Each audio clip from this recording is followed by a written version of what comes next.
bersatu dalam perbedaan, terpegang tangan dan berlari.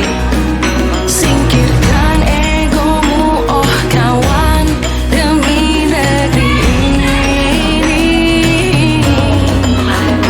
Jadilah generasi emas, cerdas berkarakter, itu kita. Berjuang dan harus berani, kita terus torehkan prestasi.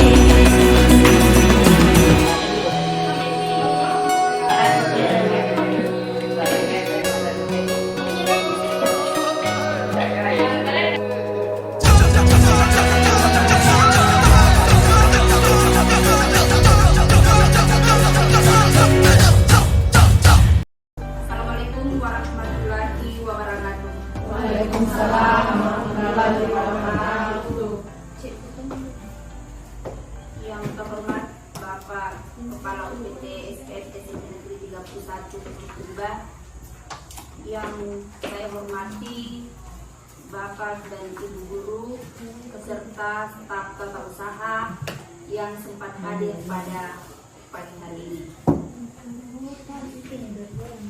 Pertama-tama, marilah kita memanjatkan puji dan syukur kehadirat Allah Subhanahu wa Ta'ala, karena atas limpahan rahmat dan hidayahnya juala sehingga pada hari ini kita diberikan kesehatan, kesempatan untuk dapat datang di tempat ini untuk menghadiri undangan kami terkait dengan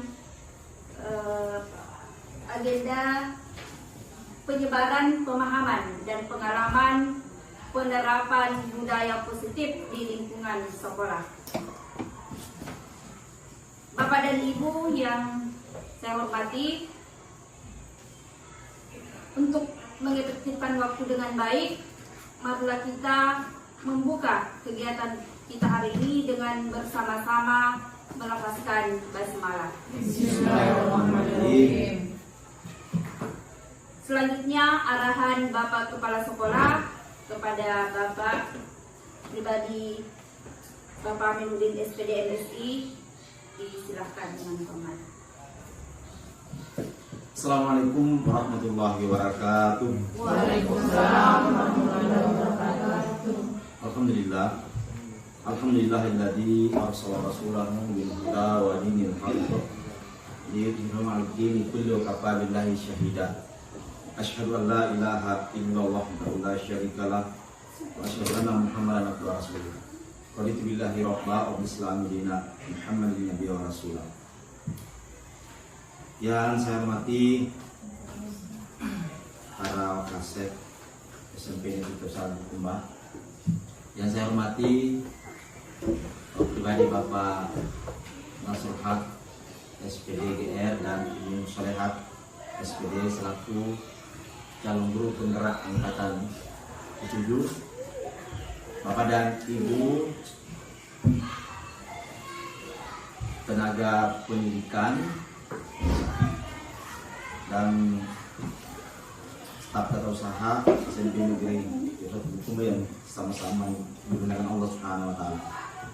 Pertama-tama dan yang paling utama, marilah kita memanjatkan puji syukur kepada Allah Subhanahu wa Ta'ala.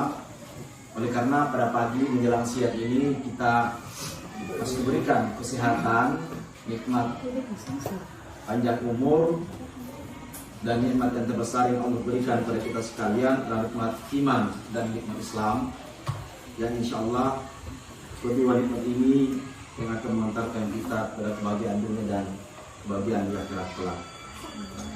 Bapak dan Ibu sekalian yang dimuliakan Allah Subhanahu wa Ta'ala, pada hari ini insya Allah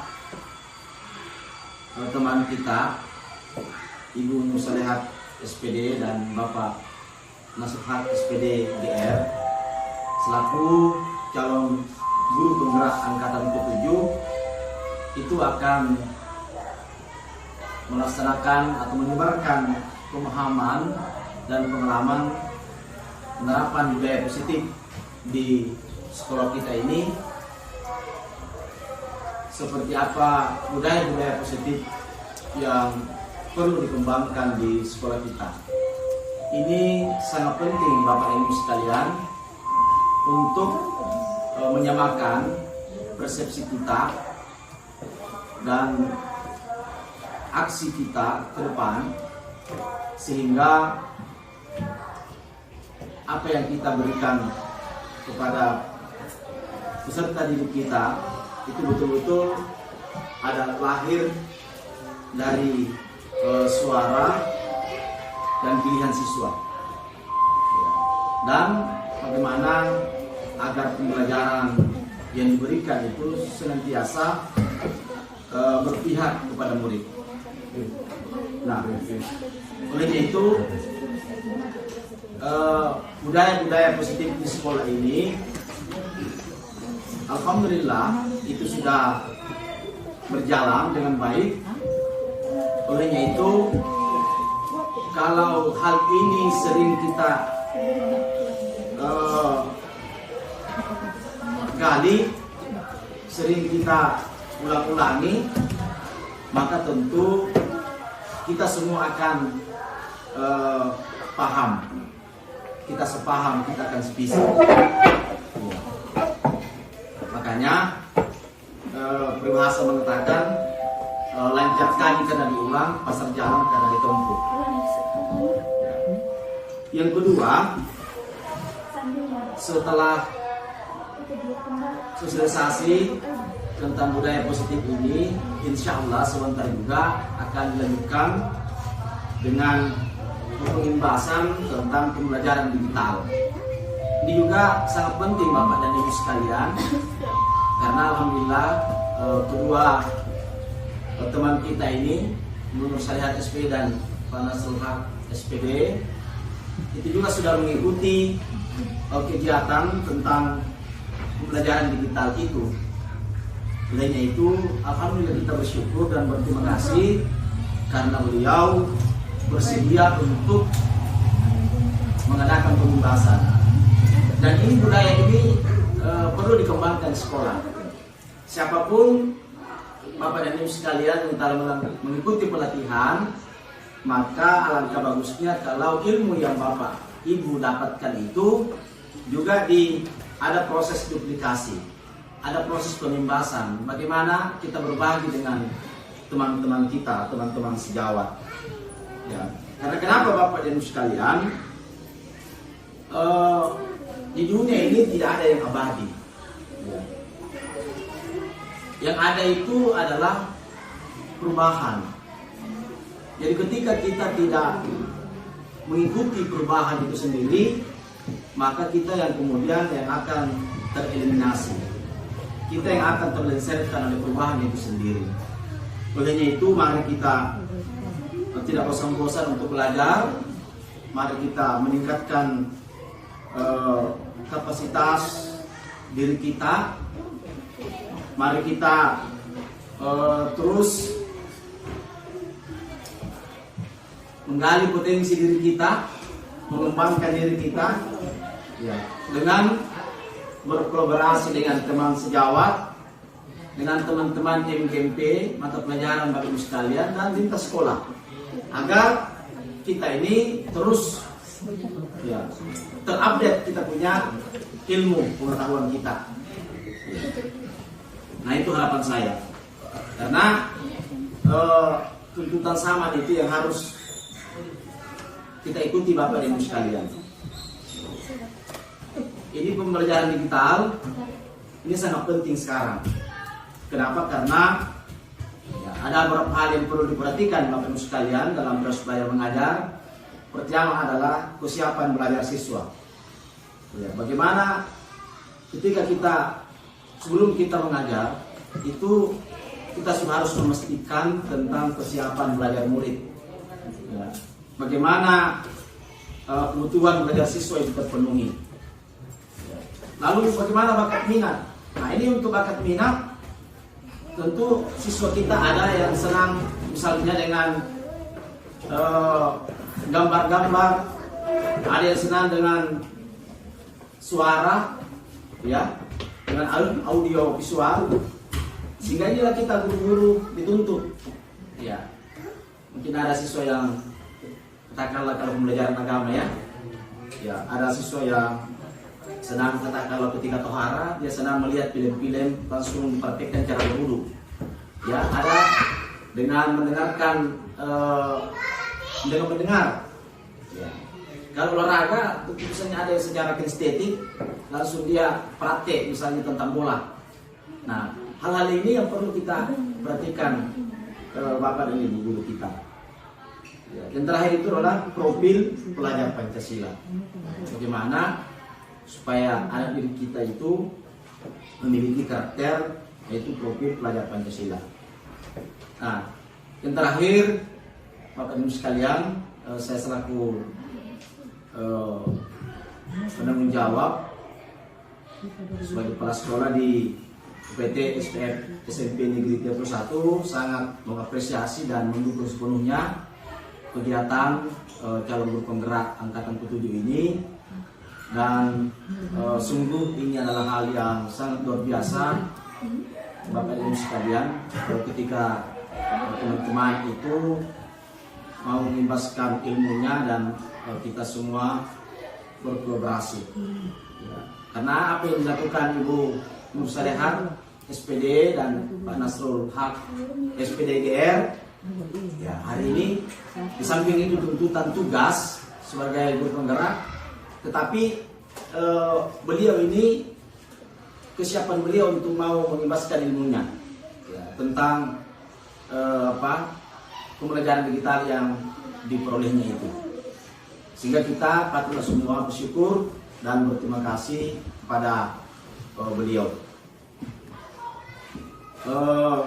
Saya kira itu dari saya. Jadi terima kasih banyak Pak Nas dan Ibu Leha atas kesempatan hari ini untuk berbagi dengan teman-teman, dan saya harapkan dari kegiatan ini kita semua mengambil pembelajaran positif, utamanya sebentar dalam pembelajaran digital, supaya kita ada persiapan secara penuh, hadir secara penuh, ya, untuk mengikuti program ini, karena ini sangat bagus dan berkaitan dengan profesi kita ke depan.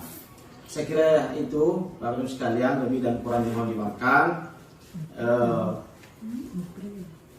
Mari kita sama-sama membuka acara ini dengan membaca basmalah. Bila bismillah, pastiqul khairat. Assalamualaikum warahmatullahi wabarakatuh.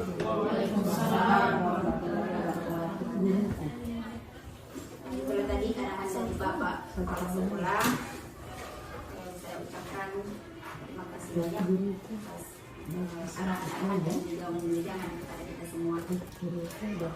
Selanjutnya, diseminasi atau penyebaran dan pemahaman penerapan budaya positif di lingkungan sekolah, khususnya UPT SPF SMP Negeri 31 Bulukumba. Kepada Bapak Nasrul Haq SPD GR, disilakan.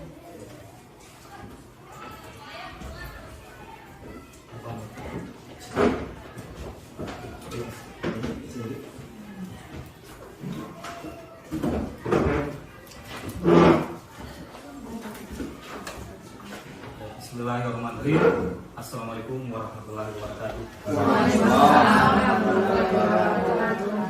Pertama-tama saya ucapkan terima kasih banyak kepada Bapak Kepala Sekolah, kepada moderator kita hari ini Bapak Ibu Nur Salehat, dan kesediaan Bapak Ibu Guru SMP dan 31 Bulukumba untuk hadir di tempat ini. Pada kesempatan ini Bu, Bapak dan Ibu, saya sebagai calon guru penggerak angkatan 7 akan melakukan aksi nyata. Di mana aksi nyata itu yaitu saya memberikan diseminasi terhadap apa yang saya pelajari di modul 1.4 selama kurang lebih 3 bulan di LMS maupun secara langsung bersama fasilitator dan pengajar praktik. Adapun judul di aksi nyata pada saat modul 1.4 adalah budaya positif. sebelum saya membahas melakukan diseminasi tentang budaya positif, saya di sini berdiri depan Bapak Ibu sama sekali tidak ada niat dan maksud untuk menggurui, karena apa yang saya jelaskan itu merupakan hal yang Bapak Ibu juga sudah laksanakan sebelumnya, terutama Bapak Ibu guru yang sudah berpengalaman di bidang pendidikan, bahkan jauh lebih dahulu daripada saya. Jadi di sini hanya sekedar berdiskusi dan sharing terhadap pengalaman yang saya dapatkan di pendidikan calon guru penggerak terhadap pengalaman Bapak Ibu. Itu yang pertama. Kemudian materi yang saya bawakan ini saya melakukan kolaborasi bersama Ibu Nusalehat selaku juga calon guru penggerak angkatan 7. Jadi ada beberapa pembahasan yang akan kami bagi. Yang pertama itu tentang konsep utama modul budaya positif. Kalau kita berbicara tentang kata budaya positif, tentunya Bapak Ibu tahu, sudah ada di kepalanya apa itu budaya positif. Nah, kita tahu pengertian budaya, bahwa budaya itu adalah kebiasaan-kebiasaan yang hidup dalam masyarakat, kemudian dilakukan secara berulang, itu yang dikatakan budaya. Namun yang saya dibahas di sini adalah tentang budaya positif di sekolah. Jadi ada kebiasaan-kebiasaan yang kita lakukan di sekolah, sudah kita lakukan, kemudian ingin kita perkuat kembali setelah mempelajari modul ini. Konsep utama modul budaya positif, setelah kita tahu bahwa budaya positif itu sudah ada gambaran, ternyata seperti itu yang dimaksud dengan budaya positif. Ada kebiasaan, ada kegiatan-kegiatan yang dilakukan secara berulang, yang maksudnya adalah hal-hal positif, di mana berguna untuk siswa dan juga berguna untuk pendidik. Yang pertama itu adalah perubahan paradigma belajar. Nah, perubahan paradigma belajar ini, Bu, kita ketahui setelah pergantian Bapak Nadiem Makarim, bahwa dari kurikulum 2013 ke kurikulum Merdeka Belajar. Di situ ada paradigma yang paling utama. Di situ kita tahu bahwa ada yang namanya dari dulu teacher of center pergi ke student of center, yaitu pembelajaran yang berpihak kepada murid atau peserta didik. Yang dulunya kita lebih dominan, di sini kita lebih dominan kepada peserta didik atau istilahkan sebagai murid. Kita sudah tahu itu, tapi ini yang perlu kita tanamkan dalam budaya positif, di mana bahwa sekarang itu dalam Merdeka Belajar itu kebutuhan siswa itu diutamakan. Kita melihat potensi siswa, pembelajaran kepada siswa kita, apa yang dia ingin butuhkan. Kita melihat siswa kita karakternya seperti apa hobinya. Itu yang harus kita ubah sekarang. Bahwa dulu pembelajaran kita itu kemauannya guru semua. Saya mau guru saya seperti ini, siswa saya seperti ini. Saya mau Andre seperti ini, saya mau Kevin seperti ini. Saya mau kasih jago ini main bola, Haikal, saya mau kasih jago ini menyanyi kayak gitu. Sekarang dalam paradigma Merdeka Belajar itu semua diubah. Bahwa kita tidak boleh memaksakan kehendak guru, tetapi melihat potensi dan kebutuhan siswa. Itu yang paling penting dan kita harus garis bawahi sebelum melanjutkan materi setelahnya.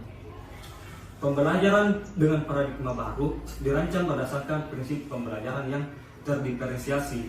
Inilah yang dikatakan terdiferensiasi, bahwa kita melihat kebutuhannya siswa, kebutuhan, potensi, itu semua yang akan kita perbuat, dan tugas kita sebagai pendidik supaya siswa itu mengerjakan atau melalui jalur pendidikan sesuai dengan keinginannya. Kita kembali kepada diri kita. Ketika kita ingin melakukan sesuatu sesuai dengan keinginan kita, belajar sesuai dengan maunya kita, misalnya kita menyukai musik, kita ingin belajar melalui hobi kita itu musik, apapun mata pelajarannya, tentunya kita akan merasa senang. Nah, seperti itulah paradigma yang telah diubah dari kurikulum sebelumnya ke kurikulum Merdeka Belajar. Siswa belajar sesuai dengan kebutuhan dan tahap perkembangan untuk mewujudkan profil belajar Pancasila. Profil belajar Pancasila yang selalu didengar Bapak Ibu. Ada di sini ini poin-poinnya yang di atas. Bapak Ibu bisa lihat kan? Ada 6, dilihat semua. Nah, ini kompetensi sikapnya. Kita selalu harus internalisasikan dalam setiap proses pembelajaran. Terdiferensiasi itu beriman dan beriman bertakwa kepada Tuhan yang Maha Esa dan berhak mulia, mandiri. Saya mungkin tidak usah jelaskan ini ya, maksudnya mandiri, bernalar kritis, berkebinekaan global, bergotong royong, dan kreatif. Bapak Ibu tentunya sudah paham karena ini profil pelajar Pancasila sudah ada pada saat paradigma baru ini datang di dunia pendidikan kita di negara Indonesia ini. Selanjutnya, disiplin positif.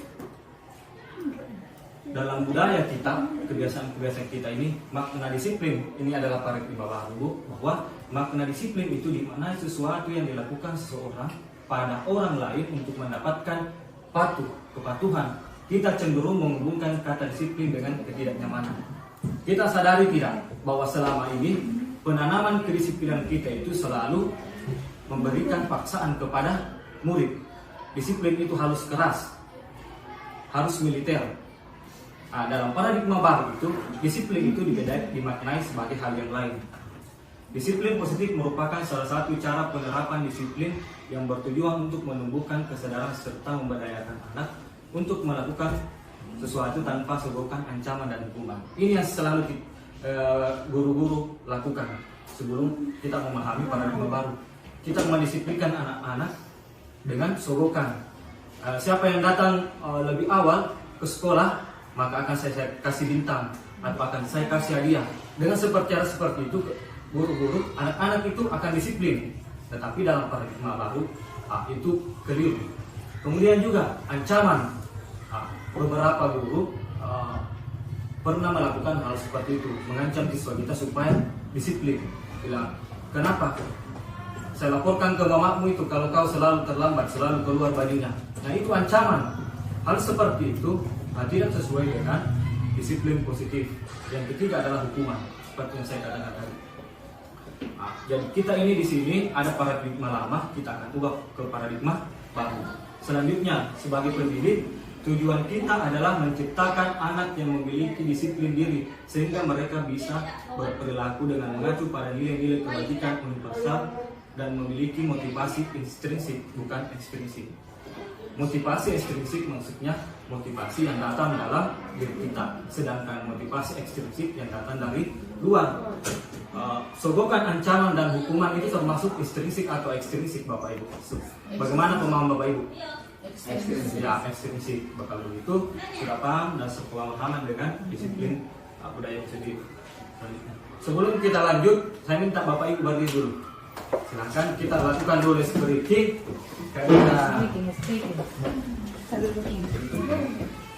Ya, silakan berdiri. Saya minta kesediaan Bapak Ibu. Sekarang supaya konsentrasinya lebih baik karena di sini akan mulai ke inti dari modul, kita lakukan security sedikit dulu. Yang dilihat sebenarnya saya, belum ke slide-nya. Seperti ini. Ya, seperti ini. Ikuti saya, kemudian konsentrasi, jangan sampai lupa ya. Kalau saya ada 4 tumpukan, 4 ya, 1, 2, 3, 4. Kalau di sini saya sadar guru hebat bersemangat. Bisa? Coba. 1, 2, 3. Saya sadar guru hebat bersemangat. Saya sadar guru hebat bersemangat. Sekarang langkah kedua berbeda.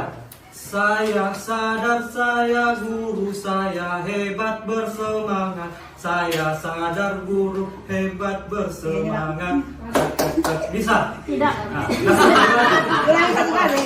Saya sadar saya guru saya hebat bersemangat. Saya sadar guru hebat bersemangat.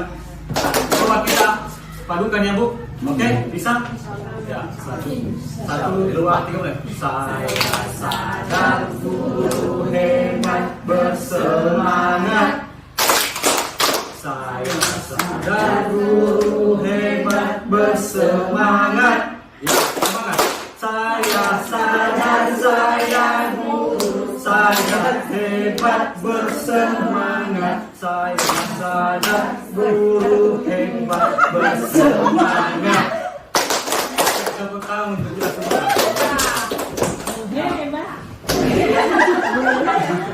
Dan di situ dilihat konsentrasinya Bapak Ibu terhadap apa yang akan kita pelajari hari ini. Jadi tadi sudah ada yang memang betul-betul cepat paham, dan ada satu yang belum, masih kurang konsentrasinya. Tapi setelah kita masuk di sini, mudah-mudahan terbangun sendiri itu motivasi untuk mempelajari modul kita selanjutnya. Yang pertama itu kebutuhan dasar manusia. Kenapa ada di modul ini Bapak Ibu? Kenapa selalu ada masalah dalam hidup? Ini jawabannya Bapak Ibu. Kenapa peserta didik kita selalu mengeluh, selalu manja, selalu membuat pelanggaran, selalu punya masalah, tidak bisa diatur? Karena ini ada 5 kebutuhan dasar manusia yang tidak dipenuhi, tidak terpenuhi oleh anak-anak kita. 5 dasar kebutuhan ini ketika tidak terpenuhi, maka itulah sumber masalah dari peserta didik kita. Pernah tidak kita tanyakan kepada peserta didik ketika mendapatkan masalah bahwa ternyata dari 5 kebutuhan dasar manusia ternyata tidak terpenuhi. Contoh, bertahan hidup. Semua kita punya kebutuhan seperti ini kan, kita punya jiwa survival atau ingin bertahan hidup. Ketika kita dijajah, kita akan merasa bahwa kebutuhan kita tidak didapatkan. Banyak yang ganggu kita. Itu juga termasuk bahwa kebutuhan dasar kita tidak terpenuhi. Tentunya kita akan melakukan hal yang tidak diinginkan untuk bertahan hidup. Kedua, kasih sayang dan rasa terima. Banyak anak-anak bermasalah itu secara psikologis. Kenapa dia melakukan pelanggaran di sekolah? Pernah kita tanyakan bahwa ternyata orang tuanya di Malaysia, di rumahnya tinggal bersama neneknya sibuk di kebun, tidak ada yang perhatikan, tidak ada rasa kasih sayang. Siapa kita manusia yang tidak menginginkan kasih sayang? Bisakah kita melakukan sesuatu hal-hal keji kalau kita tidak mendapatkan kasih sayang? Coba lihat pengalaman Bapak Ibu. Kasih sayang ini ketika anak mendapatkan kasih sayang yang sesuai dengan porsinya, pasti akan mendapatkan atau menunjukkan perilaku yang baik. Banyak anak-anak kita yang saya dapatkan ketika saya tanya, ternyata memang di rumah tidak mendapatkan kasih sayang. Hal-hal seperti ini, inilah salah satu yang harus kita ubah paradigmanya.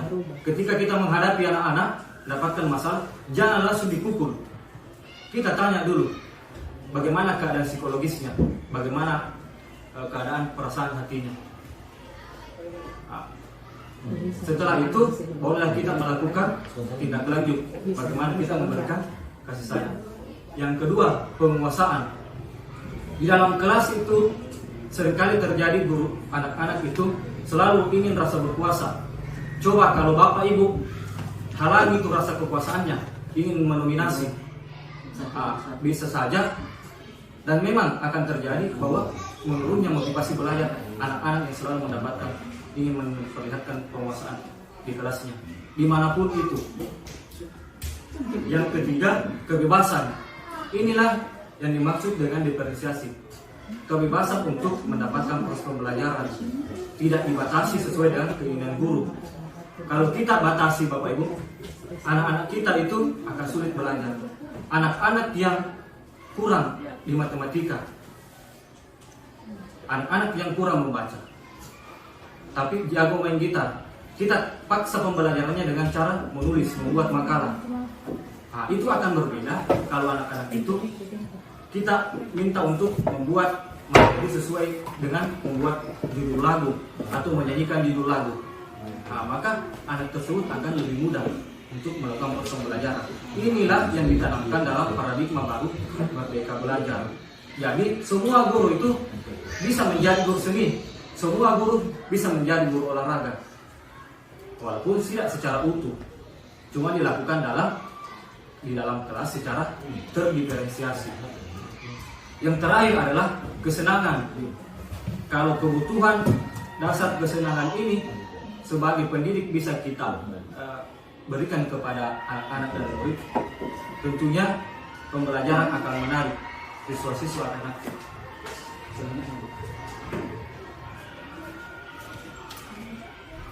Nah, ini selanjutnya motivasi perilaku manusia. Motivasi merupakan dorongan yang timbul pada diri seseorang secara sadar atau tidak sadar melakukan tindakan dengan tujuan tertentu. Nah, di sini ini contoh motivasi ekstrinsik, menghindari ketidaknyamanan dan hukuman. Kenapa anak-anak banyak disiplin di sekolah kita? Bukan karena keinginannya sendiri, bukan secara ekstrinsik, makanya tidak bertahan lama. Dia cuma ingin menghindari ketidaknyamanan atas hukumannya, sehingga dia mau keluar baju, masuk baju, sehingga dia mau tepat waktu. Nah, itu semua adalah karena ingin menghindari ketidaknyamanan. Murid melakukan disiplin karena dia takut dihukum, motivasi ekstrinsik, mendapatkan imbalan atau penghargaan dari orang lain. Nah, ini juga ekstrinsik, tidak akan bertahan lama. Ketiga, menghargai nilai-nilai kebaikan diri sendiri. Nah, ini yang dikatakan motivasi ekstrinsik. Jadi ada kesadaran dalam dirinya dengan cara, sebentar akan dibahas bagaimana caranya itu agar nilai-nilai kebaikan diri sendirinya itu hadir secara ekstrinsik, maka akan dibahas ke materi selanjutnya. Murid melakukan disiplin karena sadar akan nilai kebaikan dirinya, bahwa saya kalau melakukan ini untuk kebaikan saya. Seperti itu. Selanjutnya,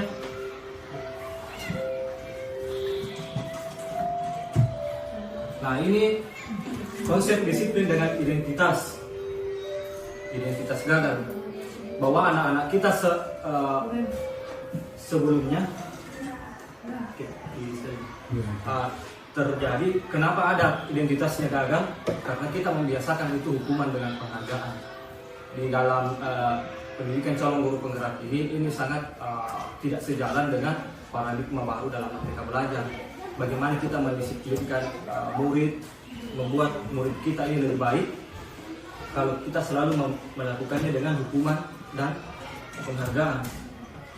Apa yang terjadi kalau kita melakukan ini? Tentunya Bapak Ibu sudah mendapatkan itu, yaitu murid menyembunyikan kesalahannya ketika ditanya. Kenapa? Karena kita tidak melakukan cara yang lebih baik yang akan dibahas sebentar di materi selanjutnya. Murid takut, murid tidak nyaman, murid terasa terpaksa, marah, merasa bersalah, rendah diri, dan mengasingkan diri. Kalau kita melakukan secara ekstrinsik, kalau melakukan penghargaan tidak efektif. Dia hanya mau prestasinya naik kalau ada penghargaan. Tapi kalau tidak ada penghargaan Bapak Ibu, tidak akan juga ingin melakukan hal-hal seperti itu. Mematikan kreativitasnya karena selalu melihat adanya penghargaan. Merusak hubungan, menghukum dengan sistem ranking, merampas hak dan menghargai dirinya dan tidak menghargai dirinya karena selalu penghargaan.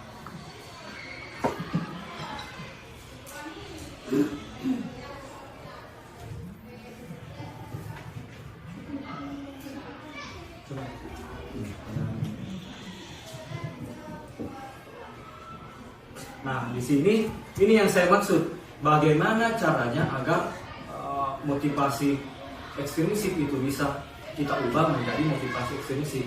Ada yang namanya pendekatan restitusi.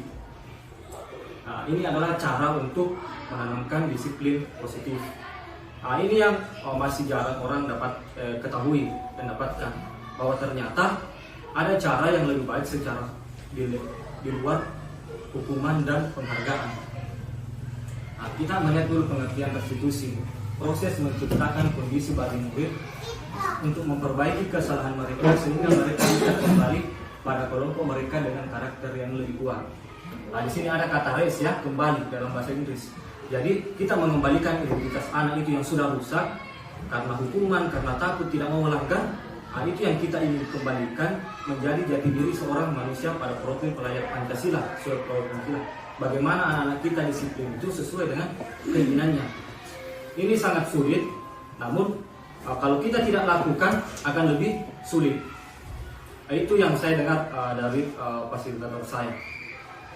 Ciri-ciri restitusi bukan menembus kesalahan, namun belajar dari kesalahan. Jadi anak-anak ini kalau dia berbuat kesalahan, kita tidak buat anak itu bagaimana caranya supaya anak itu membayar mendapatkan hukuman terhadap kesalahannya, tetapi kita buat kembalikan identitasnya untuk belajar, kemudian belajar untuk tidak melakukan kesalahan itu, memperbaiki hubungannya dengan orang lain yang dia temani bermasalah pada saat itu. Di dalam restitusi juga tawaran bukan paksaan. Jadi anak-anak itu memang tidak dibuat mentalnya untuk takut, tetapi secara baik-baik menuntut untuk melihat ke dalam dirinya. Jadi kita ini belajar untuk bagaimana mengelola psikologi anak tersebut. Kita bawa dulu anak itu ke dalam dirinya, sampainya kita temukan identitas dirinya, bahwa sebenarnya anak itu adalah anak yang baik. Nah, setelah itu yang akan kita perkuat. Jadi kita itu selalu bertanya, menawarkan, tidak langsung menjustis, melakukan kesalahan, apa yang ada di peraturan langsung dihukum. Tidak seperti itu.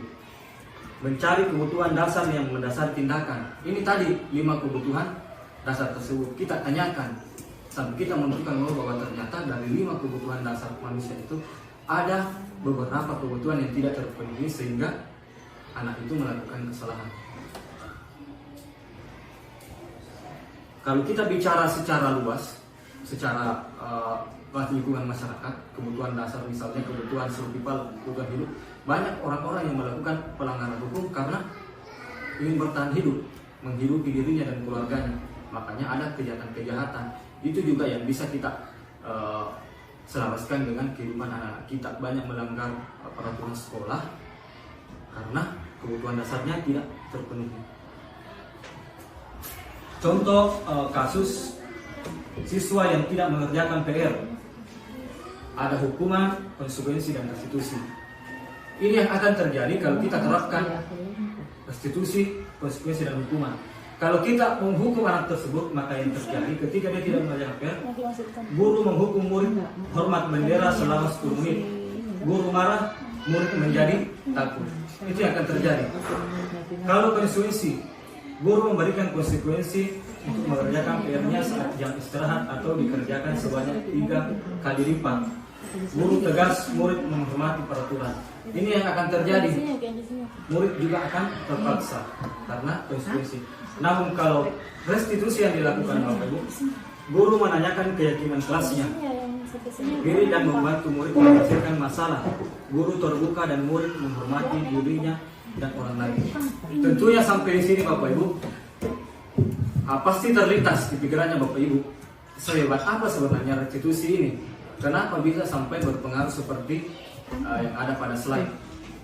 Bagaimana caranya mengubah anak-anak itu tanpa hukuman, tanpa konsekuensi, anak-anak tersebut bisa sadar? Ya memang bisa terjadi kalau kita melakukannya dengan betul dan benar. Yang dibutuhkan juga di sini adalah pengalaman Bapak Ibu menghadapi peserta didik. Karena kalau kita tidak bisa mengendalikan emosi, maka tidak akan bisa juga dilakukan restitusi tersebut. Selanjutnya,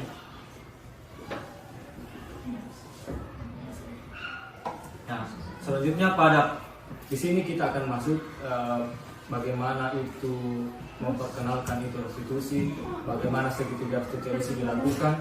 Di sini akan dilanjutkan oleh Ibu Nur Salehat. Apa yang saya Ibu jelaskan tadi adalah pengantar untuk menuju ke sini. Mudah-mudahan masih dipahami untuk bisa menerapkan nanti bagaimana 5 posisi kontrol, keyakinan kelas, dan segitiga restitusi. Kalau begitu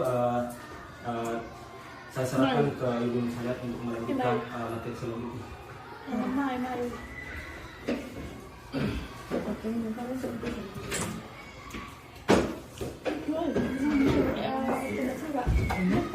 Yang mau kasih tugas belum siswanya silakan. Kelas. Ya. Kalau ingin ada yang belum memberikan tugas.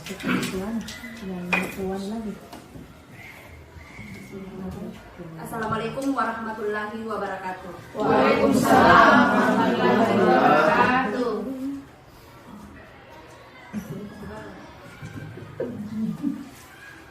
Baik, saya akan melanjutkan pembahasan dari penerapan budaya positif terkait dengan tugas kami di Pendidikan Guru Penggerak Angkatan 7. Sebelumnya saya mengucapkan banyak terima kasih atas kehadiran Bapak pada undangan kami yang seharusnya di undangan itu pada jam 9. Jadi saya minta maaf molor sampai jam 10 karena ada beberapa hal terkait dengan teknis pelaksanaan. Sebelumnya juga saya akan menyampaikan bahwa saya berdiri di depan Bapak Ibu bukan tujuannya saya ingin menggurui, karena saya yakin bahwa Bapak dan Ibu lebih berpengalaman tentang pelaksanaan atau penerapan budaya positif di sekolah, baik bagi peserta didik kita maupun di antara kita. Kemudian di pendidikan guru penggerak ini ada beberapa item tadi yang dijelaskan oleh Bapak Nasrul Haq SPD GR sebagai peserta guru penggerak. Yang pertama ada tadi disiplin positif, yang kedua hukuman dan konsekuensi. Pada tahapan ini saya akan sedikit menjelaskan terkait dengan 5 posisi kontrol restitusi. Jadi sebelumnya tadi dijelaskan apa itu restitusi. Nah, sekarang ada 5 posisi kontrol restitusi. Yang pertama, penghukum. Jadi kita sebagai pendidik mungkin pernah berada pada salah satu posisi yang ada di atas. Yang pertama adalah penghukum, yang kedua pembuat rasa bersalah, yang ketiga posisi berada sebagai teman, yang keempat sebagai pemantau, dan yang kelima sebagai manajer. Selanjutnya, dalam 5 posisi kontrol restitusi ini ada contoh kasus yang saya tampilkan, yaitu siswa tidak memakai atribut lengkap saat upacara bendera. Di sini kita mencoba lihat tentang posisi kontrol, apakah kita berada pada penghukum. Contoh kalimatnya sebagai penghukum: 1. Kamu selalu saja terlambat. Yang kedua, patuhi peraturan sekolah, berdiri di depan barisan. Yang ketiga, patuhi aturan sekolah, kalau tidak, awas. Jadi sebagai posisi sebagai penghukum ini nada suaranya agak-agak keras. Namanya penghukum, mungkin Bapak Ibu sudah pengalaman dengan posisi tersebut. Yang kedua, pembuat rasa bersalah. Pada posisi pembuat merasa bersalah ini, terkadang kita melakukannya dengan suara yang sangat lembut, tetapi tetap juga memposisikan diri sebagai pembuat bersalah, dan peserta didik kita tetap merasa tidak nyaman. Dengan contoh kalimat, berapa kali ibu harus memberitahu kamu? Yang kedua, ibu sangat kecewa sekali dengan kamu. Jadi ini contoh kalimat yang bisa kita lontarkan, yang biasa kita lontarkan ke peserta didik kita. Berapa kali ibu harus memberitahu kamu? Kemudian ibu sangat kecewa sekali dengan kamu. Yang ketiga, posisi sebagai teman.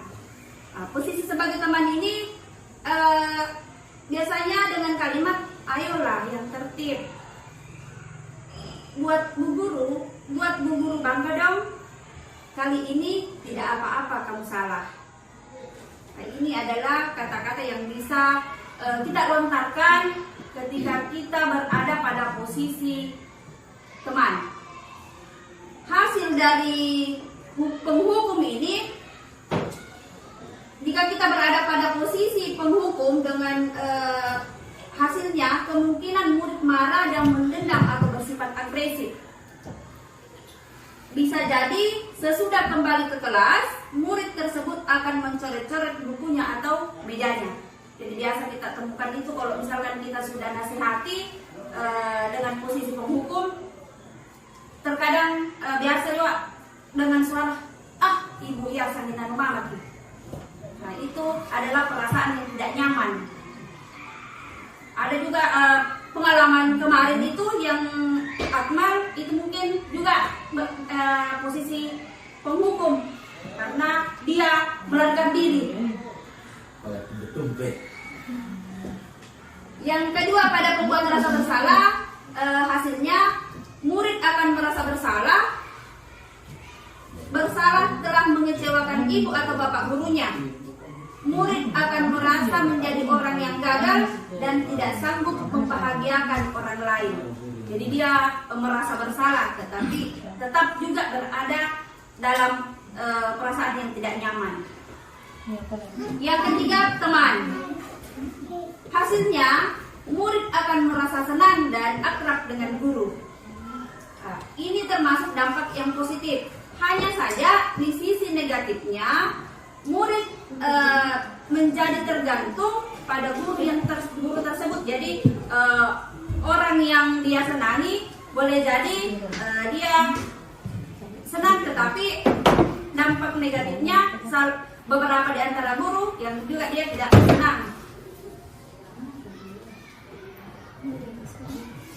Posisi kontrol yang keempat yaitu contoh kasus siswa terlambat mengikuti upacara sebagai pemantau. Kalimat yang biasa digunakan, kamu sudah melanggar. Kamu sudah tahu peraturannya bukan? Jadi apa konsekuensinya? Hasilnya, murid memahami konsekuensi yang harus dijalankan karena telah melanggar salah satu peraturan sekolah. Guru tidak menunjukkan suatu emosi yang berlebihan, menjadi marah atau membuat merasa bersalah. Murid tetap dibuat tidak nyaman. Yang kelima, posisi sebagai manajer. Jadi guru itu bisa berposisi sebagai manajer. Dengan contoh kalimat, apakah kamu tahu kesalahanmu? Kemudian yang kedua, apa yang kita yakini? Atau keyakinan kelas apa yang kita telah buat? Yang ketiga, apakah kamu bersedia memperbaiki kesalahan ini? Ini adalah posisi sebagai manajer. Hasilnya, fokus pada murid bukan untuk membahagiakan guru atau orang tua. Murid sudah mengetahui adanya suatu masalah dan sesuatu perlu terjadi. Bila guru mengambil posisi pemantau, guru akan melihat apa konsekuensi, apa peraturannya. Namun, pada posisi manajer, guru akan mengembalikan tanggung jawab pada murid untuk mencari jalan keluar permasalahannya, tentu dengan bimbingan guru. Jadi ini yang kami dapatkan di pendidikan guru penggerak. Kami dituntut semua atau kita semua ini diharapkan menjadi manajer bagi peserta didik kita. Jadi kita memposisikan diri sebagai manajer. Selanjutnya,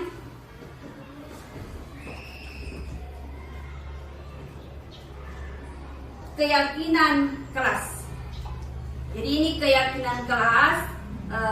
Saya kira Bapak Ibu mungkin telah melakukannya, membuatnya di masing-masing kelas, apalagi sebagai wali kelas. Keyakinan kelas, ada beberapa pertanyaan pemantik. Mengapa keyakinan kelas, bukan peraturan kelas? Yang kedua, mengapa kita memiliki peraturan tentang penggunaan helm pada saat mengendarai kendaraan roda 2 atau motor? Dan yang ketiga, mengapa kita memiliki peraturan tentang penggunaan masker dan mencuci tangan? Dari ketiga pertanyaan pemantik ini, masing-masing memiliki tujuan dan alasan. Jadi di sini kita sebagai kaitannya dengan restitusi, apa yang kita lakukan itu semuanya mempunyai alasan dan mempunyai tujuan. Jadi mengapa keyakinan kelas, bukan peraturan kelas saja.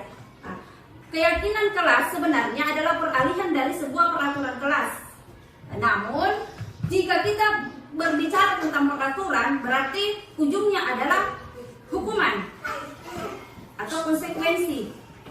Nah, kalau misalkan keyakinan kelas, kenapa keyakinan kelas? Karena keyakinan kelas itu merupakan nilai-nilai atau budaya positif yang kita bisa terapkan dari keyakinan kita masing-masing. Jadi semua peserta didik diminta apa keyakinan kelas yang bisa kita terapkan di kelas kita atau di sekolah ini sesuai dengan kondisi yang ada. Jadi keyakinan kelas itu bersifat universal, abstrak. Jadi secara umum.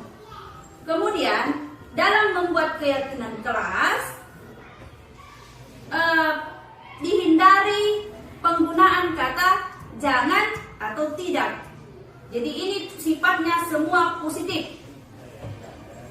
Itu dalam pembuatan keyakinan kelas.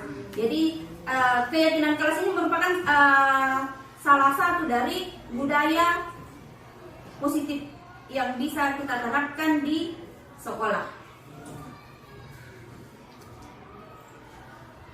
Ini salah satu beberapa contoh dalam tahapan kegiatan membuat keyakinan kelas.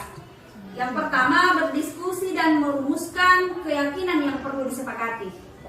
Jadi kita dulu merumuskan dengan peserta didik kita keyakinan apa yang perlu disepakati untuk kelas kita. Kemudian yang kedua, melibatkan siswa membuat dan menempelkan keyakinan di kelas kita.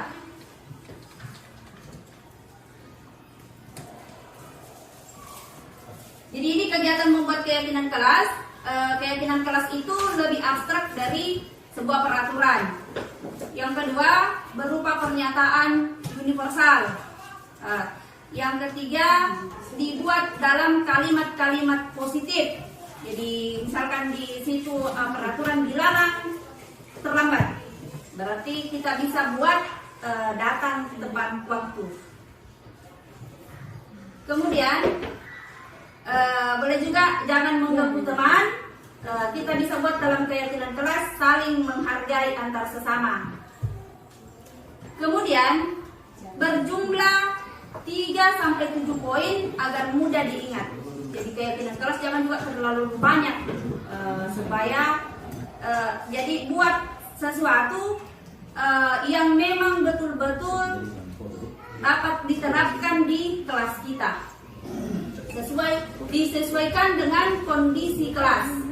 Kemudian semua warga kelas terlibat dalam pembuatan keyakinan kelas tersebut.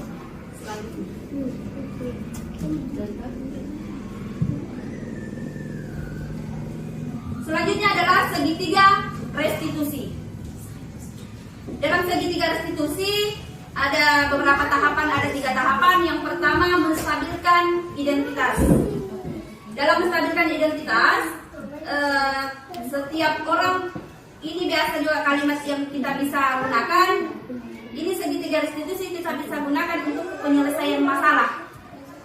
Yang pertama, menstabilkan identitas. Jadi dalam menyelesaikan masalah harus dulu tahap pertama yang dilakukan adalah menstabilkan identitas dengan kalimat setiap orang pasti pernah melakukan kesalahan. Yang kedua, kamu bukan satu-satunya orang yang pernah melakukan kesalahan ini. Kemudian yang kedua adalah validasi tindakan yang salah. Jadi kita menentukan apakah tindakan yang informasi yang kita dapat ini benar atau tidak. Dengan kalimat kamu tentu punya alasan mengapa melakukan itu. Yang kedua, adakah cara yang lebih efektif untuk mendapatkan apa yang kamu butuhkan? Nah, ini adalah kalimat-kalimat, satu kalimat yang bisa digunakan dalam memvalidasi tindakan yang salah. Kemudian yang ketiga adalah menanyakan keyakinan. Dalam menanyakan keyakinan, disinilah biasa diingatkan kembali apa keyakinan kelas kita yang telah kita sepakati? Yang kedua, kamu ingin menjadi orang seperti apa? Jadi di situ keyakinan kelas tadi memang sebenarnya tujuannya itu menyelesaikan masalah, untuk penyelesaian masalah yang tidak berujung kepada hukuman yang akan dilaksanakan, tetapi ini memang segitiga restitusi, keyakinan kelas, orang yang bersalah sendiri yang bisa menemukan cara apa yang lebih efektif untuk penyelesaian masalahnya.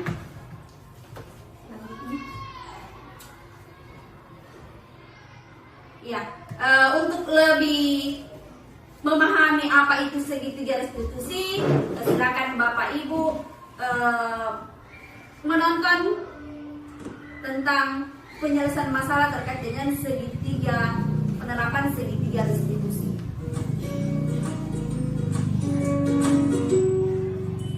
Salam dan bahagia Ibu dan Bapak guru hebat.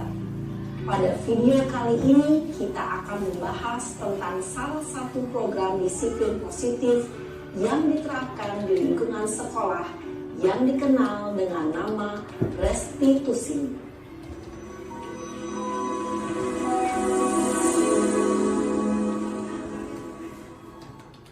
Restitusi dikembangkan oleh pakar pendidikan Diane Gosson, berlandaskan pada teori kontrol Dr. William Glasser. Segitiga restitusi adalah suatu proses dialog yang dijalankan oleh guru atau orang tua agar dapat menghasilkan murid yang mandiri dan bertanggung jawab. Pada saat guru di posisi manajer, aspek yang dikembangkan pada murid adalah motivasi intrinsik, sehingga penanaman nilai-nilai kebajikan dapat tumbuh dan berkembang menjadi suatu kebiasaan positif yang akhirnya membentuk karakter murid.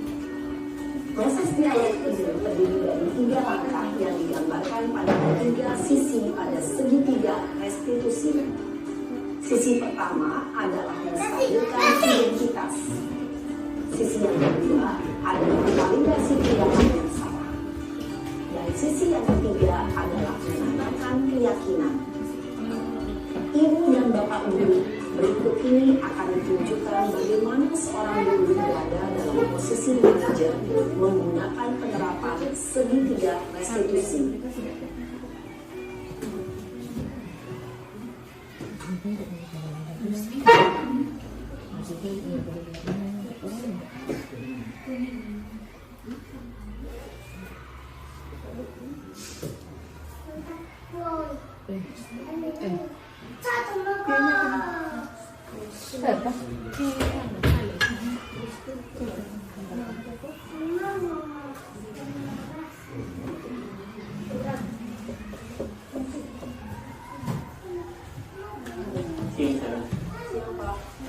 Sudah lama nggak ketemu Sarah? Ini adalah metode penyelesaian masalah dengan penyelesaian restitusi. Ya aku marah lah.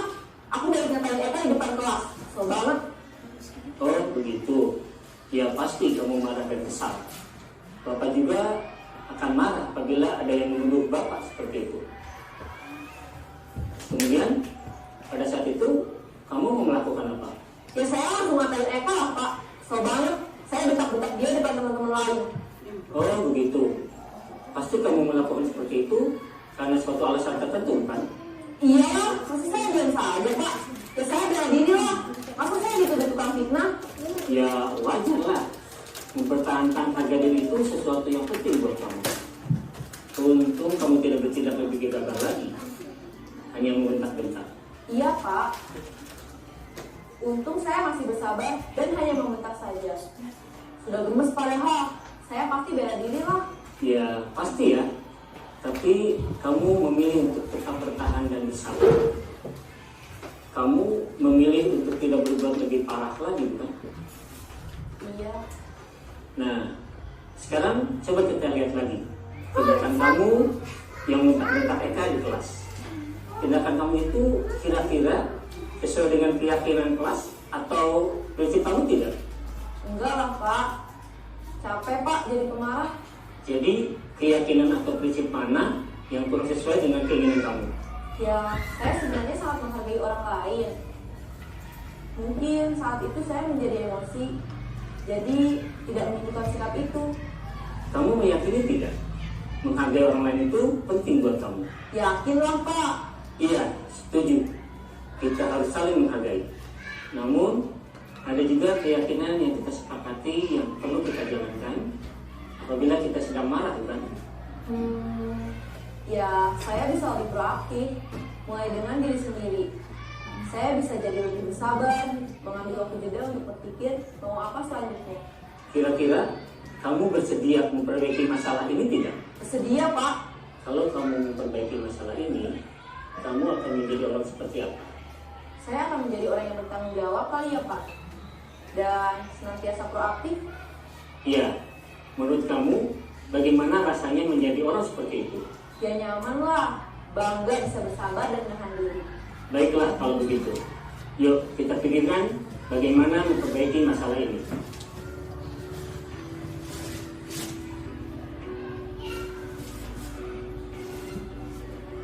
Ibu dan Bapak guru hebat, baru saja kita menyaksikan contoh bagaimana seorang guru berada dalam posisi manajer menggunakan penerapan segitiga restitusi.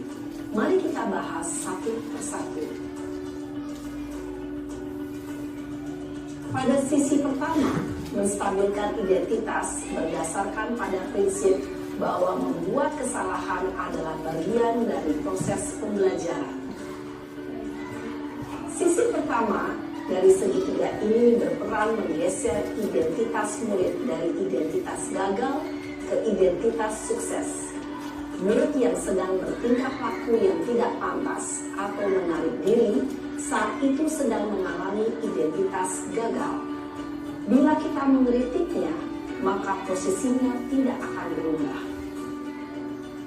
Kita bisa mengajukan pernyataan-pernyataan ini. 1. Membuat kesalahan sesuatu yang wajar. 2. Manusia tidak ada yang sempurna. 3. Kita bisa memperbaiki masalah ini. 4. Saya tidak menanyakan kesalahannya. Saya lebih fokus bagaimana memperbaiki masalah ini. 5. Apakah saat ini kamu tengah menjadi orang yang baik untuk dirimu sendiri? Pada sisi kedua, validasi tindakan yang salah berlandaskan pada prinsip bahwa setiap perilaku berupaya memenuhi suatu kebutuhan tertentu.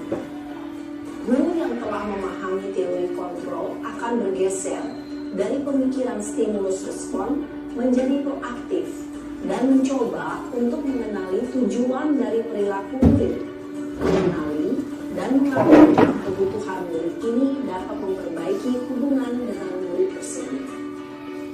Pernyataan atau pertanyaan bisa disampaikan dengan nada suara tidak menghakimi atau memojokkan, sehingga dapat mengembalikan murid pada posisi positif. 1. Kamu bisa saja bertindak lebih gegabah lagi dari ini. 2. Kamu bukan melakukannya tanpa suatu alasan tertentu. 3. Kamu melakukannya karena mempertahankan sesuatu yang penting bagimu. 4. Mungkin kamu bisa mempelajari suatu perilaku baru yang lebih efektif. Bersediakah kamu mempelajarinya? Selanjutnya, kita akan simak sisi terakhir, yaitu menanyakan keyakinan. Teori kontrol menyatakan bahwa pada dasarnya kita termotivasi secara intrinsik. Pada saat perilaku yang salah telah divalidasi dan identitas sukses telah stabil, maka murid telah siap mengaitkan keyakinan-keyakinannya dengan tindakannya yang salah dan pemikirannya telah bergeser ingin menjadi orang yang dituju. Pertanyaan-pertanyaan ini dapat mengaitkan keyakinan-keyakinan yang dianut murid. 1. Sebagai keluarga atau kelas, apa yang kita yakini? 2. Nilai-nilai apa yang telah kita sepakati? 3. Seperti apa gambaran sebuah kelas yang ideal bagi kamu? 4. Kamu ingin menjadi orang seperti apa?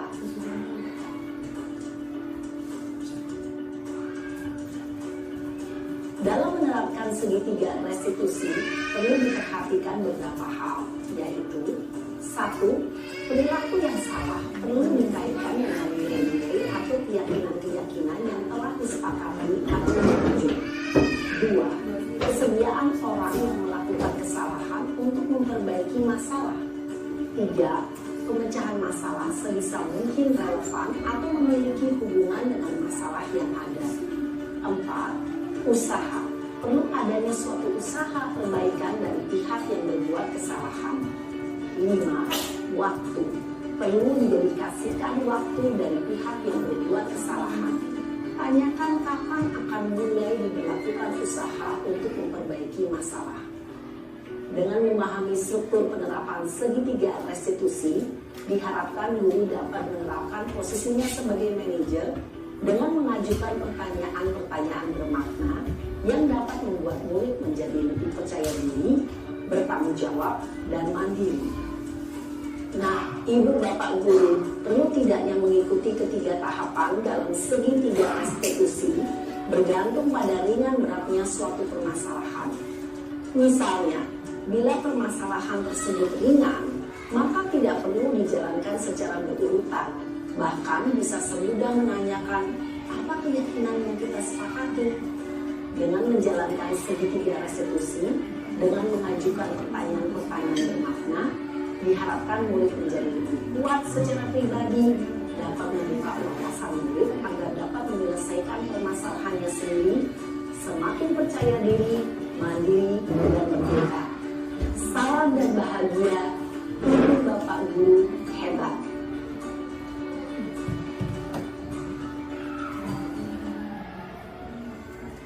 Itulah dari tayangan terkait penerapan segitiga restitusi. Kalau misalkan kita lihat di contoh tadi, kita diharapkan menjadi guru yang memposisikan sebagai manajer untuk membuat peserta didik kita lebih bertanggung jawab dan punya keyakinan untuk menjadi peserta didik yang disiplin.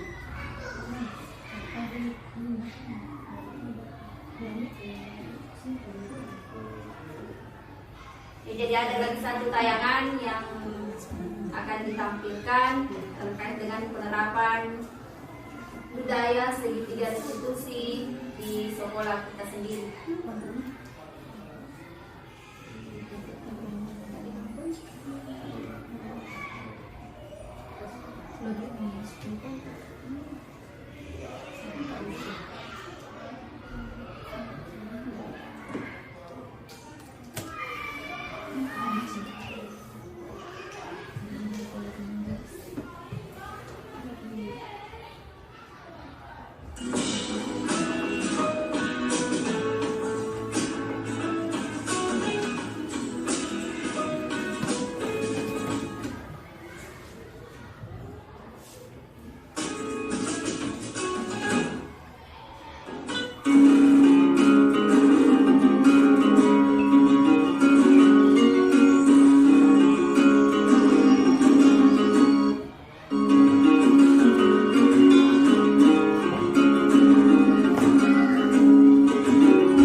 terangkan, saya akan selanjutnya marilah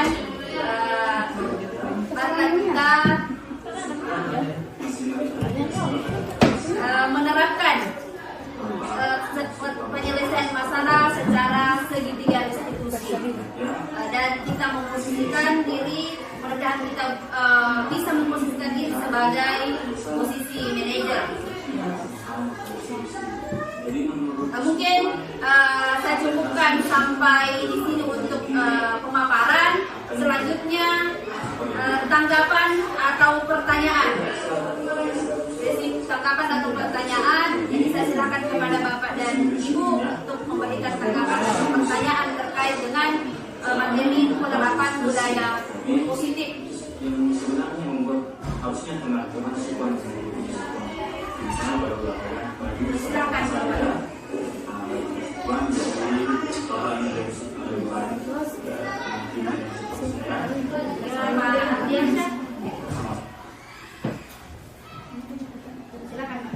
Assalamualaikum warahmatullahi wabarakatuh. Terima kasih atas kesempatannya. Saya ingin menanyakan hal-hal mengenai program Merdeka Belajar ya, seperti yang tadi diterangkan oleh Pak Nas. Itu tentang bagaimana fashion siswa untuk memilih kebutuhannya, hobinya dalam belajar. Jadi pertanyaan saya ialah untuk memberi kebebasan siswa untuk memilih passionnya masing-masing.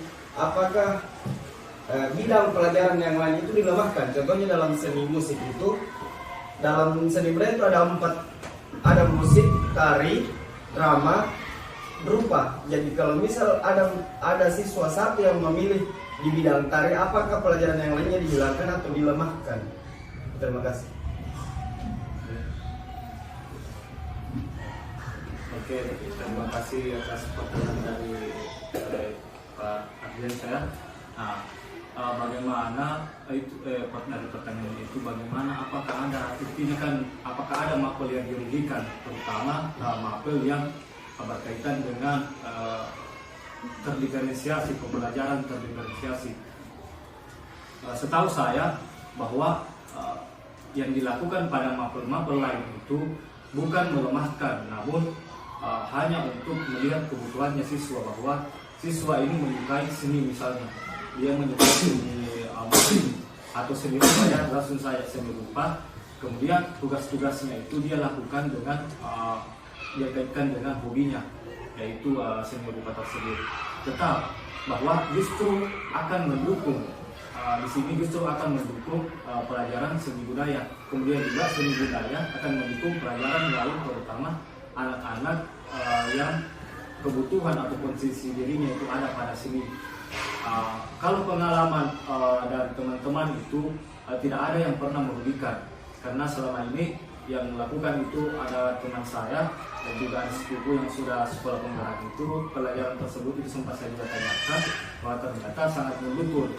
Sebenarnya ini yang mau tanyakan, saya tanyakan nanti ke Pak Ardiansyah terkait dengan anak-anak. Kemudian sudah saya beberapa kali mendengar sudah ada permainan musik dan menyanyi. Saya akan tanyakan nanti, karena itu sangat mendukung pelajaran lain. Ketika saya menanyakan siapa anak-anak yang menyukai seni musik, siapa yang menyukai bermain gitar atau seni yang lainnya, itu akan membantu saya dan Bapak Ibu lain untuk melakukan pembelajaran diferensiasi. Jadi anak-anak yang ternyata Bapak itu laporkan bahwa ini yang pintar main gitar, secara otomatis tidak usah saya lagi terlalu dalam untuk memahami apa potensi dirinya, karena ada sudah kerjasama dan kolaborasi antara guru seni budaya dan guru PPKN misalnya. Jadi anak-anak tersebut, ketika saya memberikan tugas, maka gaya belajar yang akan saya berikan sesuai dengan hobinya di seni rupa atau seni musik itu. Seperti itu Pak. Terima kasih. Mungkin saya bisa menambahkan Pak terkait dengan pembelajaran ini, kaitannya dengan pembelajaran diferensiasi. Begitu Pak Ardiansyah. Dalam pembelajaran berdiferensiasi ada beberapa yang bisa didiferensiasikan. Yang pertama kesiapan belajar, yang kedua proses, ketiga konten, dan minat bakat siswa. Khususnya dalam pembelajaran seni budaya, karena ada beberapa item di dalam, seni rupa, seni musik, dan seni tari. Mungkin ini dalam satu pertemuan Pak tidak bersamaan atau bersamaan materinya? Tidak bersamaan pemberian materinya. Misalkan kita dalam pembelajaran seni musik, kita bisa berdiferensiasikan. Kan tidak mungkin kita akan menanyakan pada saat pembelajaran seni musik akan menanyakan lukisan misalkan. Kita saja bisa menanyakan siapa di sini yang senang dengan main gitar, atau siapa di sini yang senang menyanyi. Itu saja yang bisa diprosesnya, kita bisa diferensiasikan terkait dengan pembelajaran seni budaya. Kalau misalkan pembelajaran khususnya pembelajaran saya di mata pelajaran bahasa Inggris, kalau misalkan materinya saya adalah menjelaskan tentang pengalaman pribadi, karena ada materinya pengalaman pribadi atau menceritakan kegiatan yang telah lewat, kami memberikan pembelajaran berdiferensiasi sesuai dengan kontennya. Misalkan kalau saya misalkan memberikan tugas di proses Pak, saya menanyakan siapa di sini yang senang dengan rekreasi. Ada yang misalkan saya berikan pilihan, misalkan 5 pilihan, 4 pilihan, pilih di sini yang mana yang disukai. Ada yang olahraga misalkan, ada yang senang dengan keagamaan, ada yang senang dengan rekreasi. Silakan tugasnya membuat pengalaman pribadi atau menceritakan kembali pengalamannya terkait dengan itu diferensiasi terkait dengan olahraganya, keagamaannya, misalkan dia pernah pergi maulid, itu yang bisa dia ceritakan. Jadi tidak semua materi pada mata pelajaran itu Pak akan terikut semua 4 secara berdiferensiasi, tidak. Mungkin kita bisa pilih, kalau misalkan di konten tidak bisa, kita bisa diferensiasikan pada proses.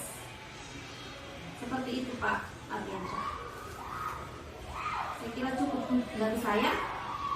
Terima kasih banyak. Bapak dan Ibu yang saya hormati, setelah pemaparan terkait dengan penerapan budaya positif, mudah-mudahan dapat kita ambil sebagai usaha kita untuk mendisiplinkan anak untuk mendapatkan peserta didik yang cerdas dan bermartabat ke depannya. Sehingga kita semua mungkin mempunyai harapan bahwa tujuan pendidikan kita sebenarnya, tujuan kita datang di sekolah ini adalah mendidik untuk mencerdaskan peserta didik kita semua. Dan marilah kita menutup kegiatan kita hari ini dengan bersama-sama melafazkan hamdalah. Amin. Wassalamualaikum warahmatullahi wabarakatuh.